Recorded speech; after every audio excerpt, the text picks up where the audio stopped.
अस्सलाम वालेकुम जी। आज हम अपने चौथे लेक्चर का आगाज़ कर रहे हैं। तो आप सबको तो सबसे पहले जितने भी मेरे सुनने वाले हैं, जितने भी मेरे स्टूडेंट्स हैं, उन सबको वेलकम।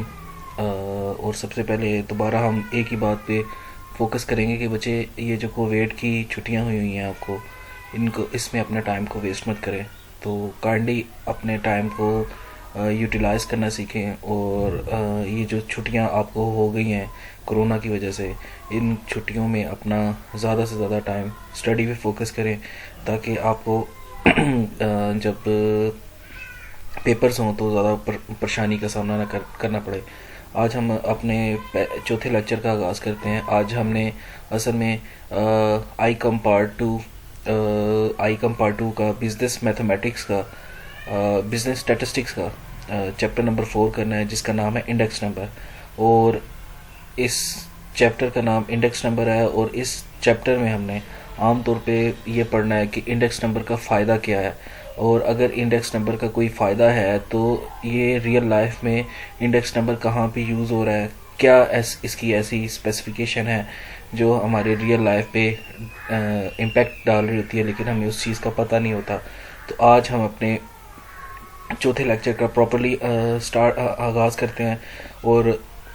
और हमने आज चैप्टर नंबर 4 का पहला टॉपिक पढ़ना है, जिसका नाम है इंडेक्स नंबर। हमारे पास यहाँ पे पहली स्लाइड है, जिसमें स्लाइड 1 में हमने चैप्टर नंबर 4 के बारे में, लेक्चर 4 के बारे में बताया है। फिर हमने चैप्टर का नाम बताया।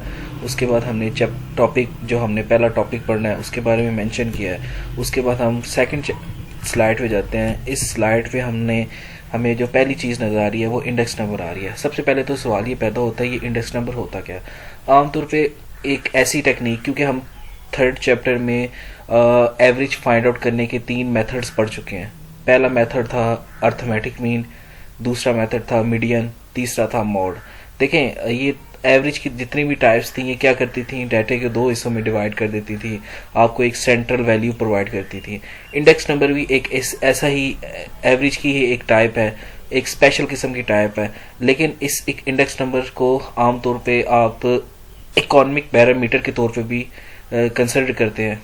कैसे करते हैं, इसकी एग्जांपल हम ऐसे देंगे कि फ़र्ज़ करें कि आपके पास एक वेरिएबल है, और वेरिएबल वो आइटम जो है वो है शुगर।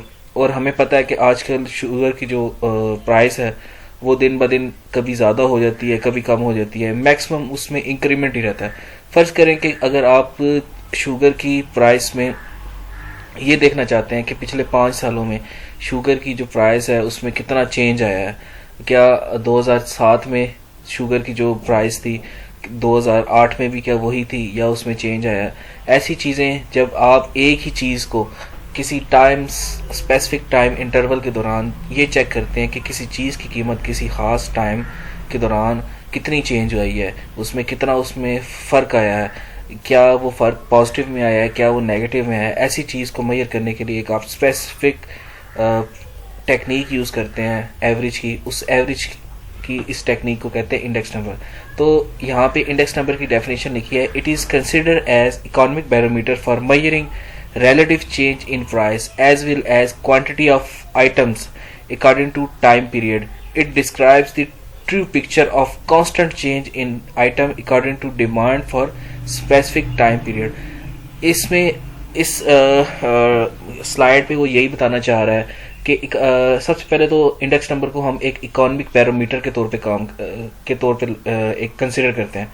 आमतौर पे ये क्या करता है, किसी भी चीज़ में जो चेंज आ रहा होता है, जो फ़र्क आ रहा होता है वक्त के साथ साथ, जो उस चीज़ की डिमांड में जो फ़र्क आ रहा होता है, उस चीज़ को मेजर करने के लिए हम जो एक स्पेसिफिक टेक्निक यूज़ करते हैं उसको इंडेक्स नंबर कहते हैं। और उसके बाद उसने इसकी डेफिनेशन लिखी है, it is a device for measuring relative change in a value of consider variable according to time period. कहता है, फ़र्ज़ करें कि अगर आप यहाँ पे शुगर की प्राइस में जो चेंज आ रहा है वक्त के साथ साथ वो मेजर करना चाह रहे हैं, फिर आप कहते हैं नहीं यार, शुगर के अलावा हम कोई और आइटम को हम फोकस करते हैं।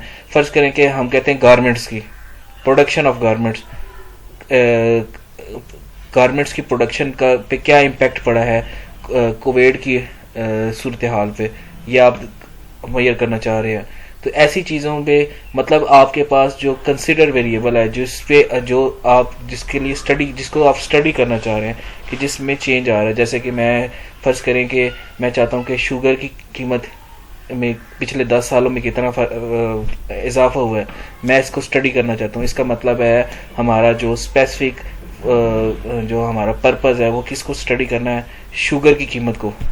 तो ये शुगर जो है ये हमारे पास वेरिएबल है।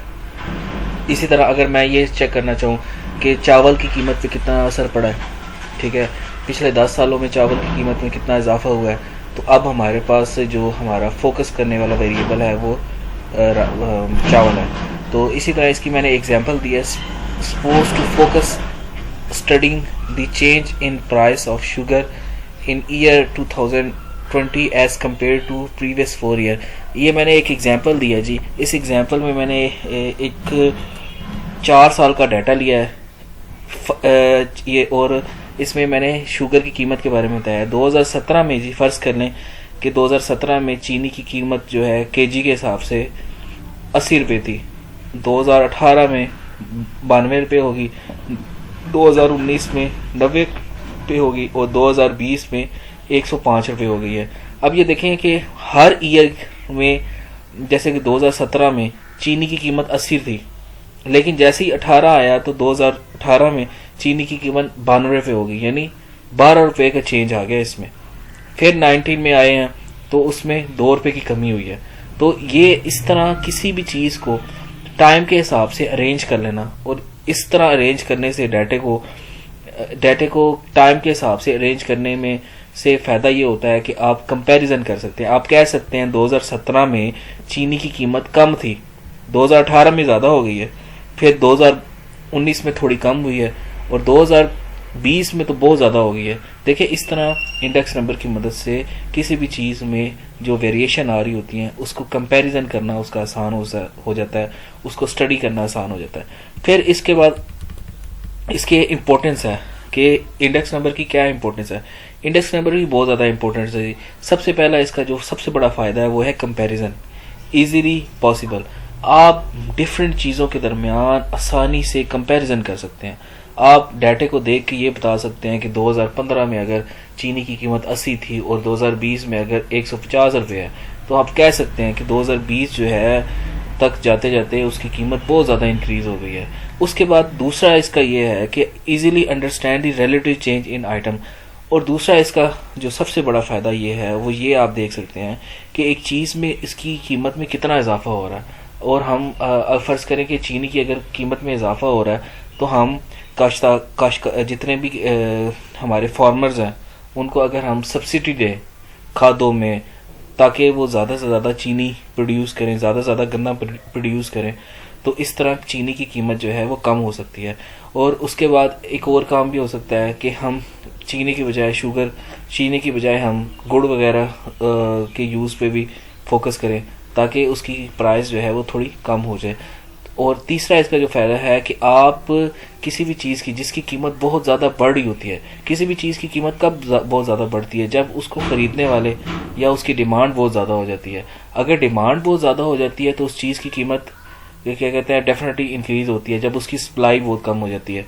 तो इसके लिए हमें चाहिए कि अगर हम चाहते हैं कि हमारे मुल्क में चीनी की कीमत जो है वो एक मुनासिब लेवल तक रहे, हर गरीब और हर अमीर इंसान इसको आसानी से इसको ख़रीद सके, तो हमें चाहिए कि हम अपने किसानों को ज़्यादा से ज़्यादा सब्सिडी दें, ज़्यादा से ज़्यादा उनको क्या कहते हैं उनको डिफरेंट तरह की अपॉर्चुनिटीज़ प्रोवाइड करें ताकि वो ज़्यादा से ज़्यादा चीनी जो है वो प्रोड्यूस करें।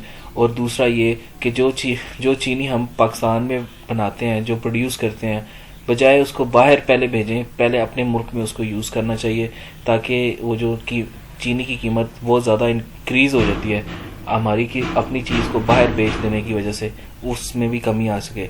और तीसरी आखिरी इसका जो सबसे बड़ा बेहतरीन पॉइंट है, इसका जो सबसे बड़ा फ़ायदा वो ये है कि आप इस डाटे को देख के यकदम ही पास्ट में जितनी भी चीनी की कीमत आ चुकी होती है, किसी भी चीज़ की कीमत में जितना इजाफा हो चुका होता है वो एक नज़र में आपको पता लग जाता है। यानी आप अपने मौजूदा दौर का पास्ट वाले दौर के साथ आसानी से कंपैरिजन कर सकते हैं, और इस कंपैरिजन के दौरान आप अपने फ्यूचर को और ज़्यादा बेहतर बनाने के लिए अच्छे स्टेप्स ले सकते हैं। तो आज की हमारी इतनी वीडियो है, और इस वीडियो में हमने दो काम की चीज़ें पढ़ी हैं। एक तो इंडेक्स नंबर के बारे में पढ़ा, और दूसरा उसके फ़ायदे पढ़े हैं। तो थैंक यू सो मच। अगर कहीं प्रॉब्लम हो तो ज़रूर बताइएगा।